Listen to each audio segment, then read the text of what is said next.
What has caused an eroding of self-love within so many of you is comparing you and what you want with others and what they want, and you and what you've got with others and what they've got. That's what causes an eroding of self-love. What causes a inclusion of self-love, an embracing of self-love, a loving of self, is having your eye only on these two vibrational points of relativity, where you thought by thought, experience by experience, conversation by conversation, memory by memory, experience by experience, just train yourself into something that feels better and better and better and better and better. If there was ever an inside job, it's got to be that. When you finally get it, that while it feels good to be loved, nothing feels better in all of the universe than to love. We want to replace the word love with some other words. We want to say that when you are fascinated by something, you are in that vibration of connection with who you are. That's as close to love as it gets. When you are appreciating yourself or someone else, that's as close to it as it gets. Appreciation about them and ripples of connected energy joins us in our appreciation of that person, you see.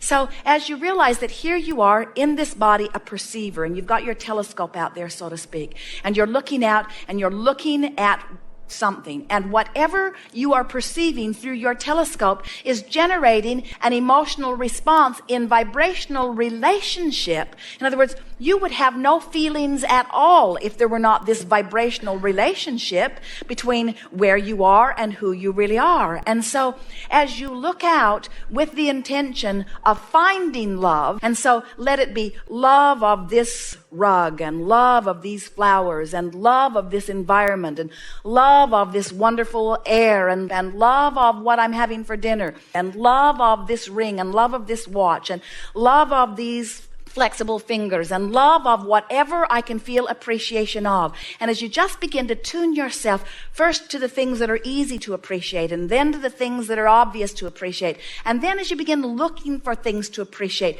you begin to tune yourself into a vibrational alignment with who you really are about things that are easier for you to love. Because, friend, we don't want it to be this way. It shouldn't be this way. But for most of you, the hardest focal point on the planet for you to love is that one you see reflected back in the mirror. Go home today and sit before a mirror, and sit there and look into the depths of your eyes, and look with the intention of seeing your inner being looking back at you, and say, I know you're in there, and I have an inkling of how you feel about me because Abraham has been talking about it, and I'm just going to look for you until I find you. I'm going to stay here until I find that feeling of awareness of me and appreciation of me that I'm looking for. And from where you are, we can feel that you can get there very quickly. But the most important thing that we're saying to you is this self-love that you think you're looking for is not love of self. It's love that is self. And there's a difference. There's a difference between loving me and being me who loves. And it's being me who loves that is really you. And when you're me who loves, it's easy to love that one and that one and that one and that one and that one and that one and that one and that one and that one. And then it becomes irrelevant what your object of love is if you're loving. What difference does it make? What is the reason, the focal point for the love that you're feeling? What possible difference does it make? That would be like eating a really wonderful meal, and while you're eating it, being unhappy that you can't be eating that one and that one and that one and that one and that one. Doesn't matter which meal you're eating as long as the meal you're eating feels wonderful, and doesn't matter what the focal point of your love is as long as the love that you're feeling is the love that really is you see. And the more you do it deliberately and acknowledge that is who I am, then the more you demand it of yourself, and demand is too strong a word, but the more you set your intention to find that, and the more you look for it everywhere you go. And the more you look for it, the more you find it, and the more you find it, the more you look for it, until soon you just become it. And then you become this stable being who is never off your balance. Everything that has everything to do with you, you are in control of, you see. We want you to love you like we love you. But in the meantime, what difference does it make what the object of your attention is when you're feeling love?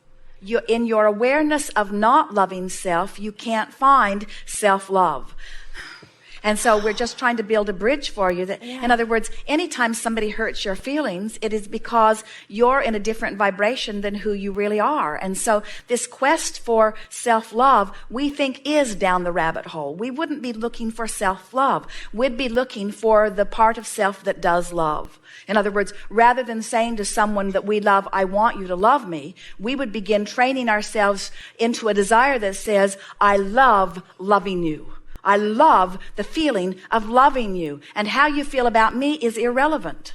I love the feeling of loving you.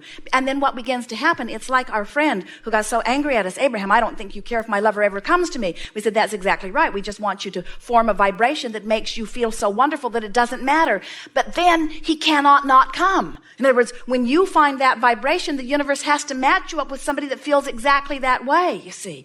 But we don't want you to let what's happening in terms of manifestation be the criteria for how you feel. And that really is what we were wanting to bring this gathering round to discuss, because so many people say, okay, Abraham, I'll play your silly games. I'll do your processes. I'll do whatever I can do to bring myself to the place of offering the vibration that will get me to the manifestation that I want. And we say, have you heard nothing from us? It isn't getting you to the manifestation that we are teaching you all of this. It is getting you to the place of feeling so good that the manifestation doesn't matter. And then you worry and say, oh, so I'm not maybe going to get the manifestation. We say, that's not what we're saying at all. We're saying the desire for the manifestation is what gives you the reason to want to connect to the energy that is really you, that is the true living of life. And that self-love is evident then, you see. You're looking for reasons to love.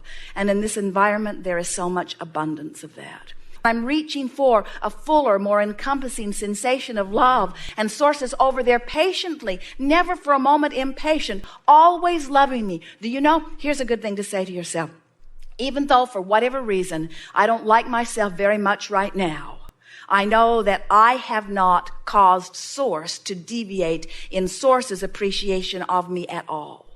I have not convinced Source not to like me. Source will never, ever, ever, ever, ever, ever, ever, ever do that. Source maintains its absolute appreciation of you. And as you know that, maybe it will help you give yourself a little more of a break. Yes. Maybe it will help you to acknowledge I'm in the perfect place relative to everything, even relative to self-love.